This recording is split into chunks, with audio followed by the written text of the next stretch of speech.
Get ready for your daily dose of marketing strategies and tactics from entrepreneurs with the guile and experience to help you find success in any marketing capacity.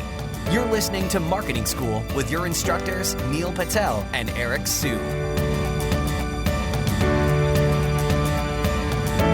Welcome to another episode of Marketing School. I'm Eric Su.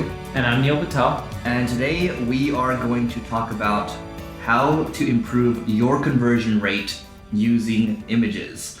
So for us, I can speak to this a little bit. Whenever we have better imagery or better design in general, your site is just more trustworthy. So for us, we have custom images across the board, and we even have custom GIFs or GIFs, however you want to say it, on the homepage. And we found that when we started to have custom designs versus stock photography, and I know Neil uses a lot of stock stuff, because I don't want to get sued. Yeah, for us, so when we custom design it, we actually are able to doubly use these for ads as well, if they're like blog posts, for example.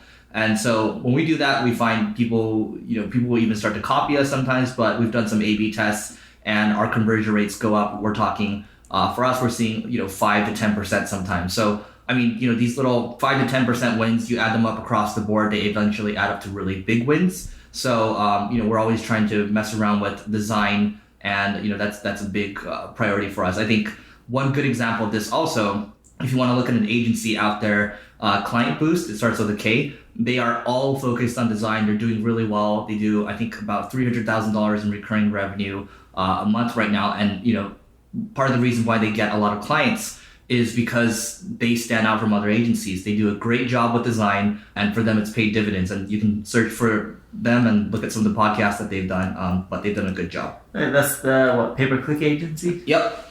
So another thing to keep in mind with design is if your design helps and the images help explain your messaging, it should help increase your conversions. I know we did a test on Crazy Egg. We actually have one going right now where we put up a heat map in the header. And funny enough, it decreased the conversions versus putting a tree in the background. I don't know why, but someone custom drew a tree versus a custom heat map. But we thought that would help because it describes the image. Now, what did help though, because we're running A/B tests and we're running multiple variations. One variation had beneath the fold an explanation of the product using animated GIFs through images. And they would show actually how to use Crazy Egg. And what we can tell so far, that's helping boost conversions by around like 15-16%. It's not too shabby, right? It's just all using images to describe the product or the service. So that way, within a few seconds, people know like, hey, this is what we're going to get.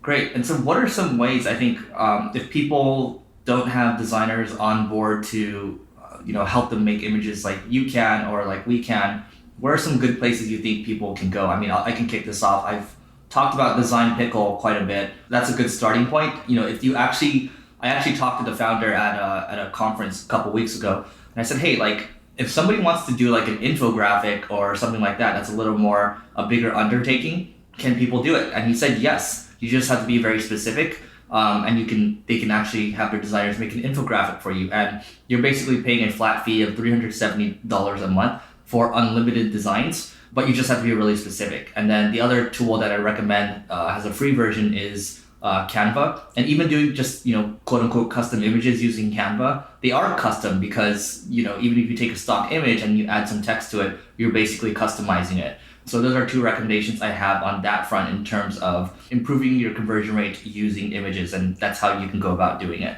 Yeah, and we use Infogram. It's a quick, easy way to make custom graphics, and we found that to convert really well. Well, the biggest thing is if you're going to use images to boost your conversion rates, make sure the image describes a process. Don't make it too complicated. Make sure it's not too distracting, like the heat map above the header versus the trees in the background that we designed on Crazy Egg. I know it's hard to visualize, but think of it this way. One was a really bright image that made the text harder to read. The other one was a simple image in the background, which most people ignored and they focus on the text. So if your image describes what you're doing, that's cool. But if it's too distracting, like what we did originally on Crazy Egg, you'll probably see a decrease in conversion rates, right? Because you don't want to make it harder for people to read text. When you're running ads as well, with Facebook especially, your image is the biggest factor out there. I know Digital Marketer did a test for their traffic and conversion summit. It showed that when their tickets were selling out or their deal was expiring or prices were going up, they basically showed a iPhone battery that showed red, which basically means the battery's about to die. So most people can identify with that. It kind of hits like a nerve. Like when you see your phone at red, it kind of, at least for me, I kind of spaz out. So think about what you can do to draw on people's emotions with your images. So, if you're doing something if you're doing like a checklist, for example, maybe it's just a simple checklist, or if something's running out, you do the battery image, for example. But think about how you can maximize that and tie into people's emotions or what they understand, and test a few different variations. If you're running Facebook ads, especially, try going about running, anywhere from 2 to 4 variations of images when you're starting out, and then see how it goes. And then from there, whatever performs the best, scale it out. But I do recommend testing out your 4 different images in 4 different ad sets. That way you can see a true kind of test there. But I don't want to dive too much into Facebook ads. That's just a little image plus Facebook ads tip there. So I think that's it for this episode of Marketing School. We will see you tomorrow. This session of Marketing School has come to a close. Be sure to subscribe for more daily marketing strategies and tactics to help you find the success you've always dreamed of.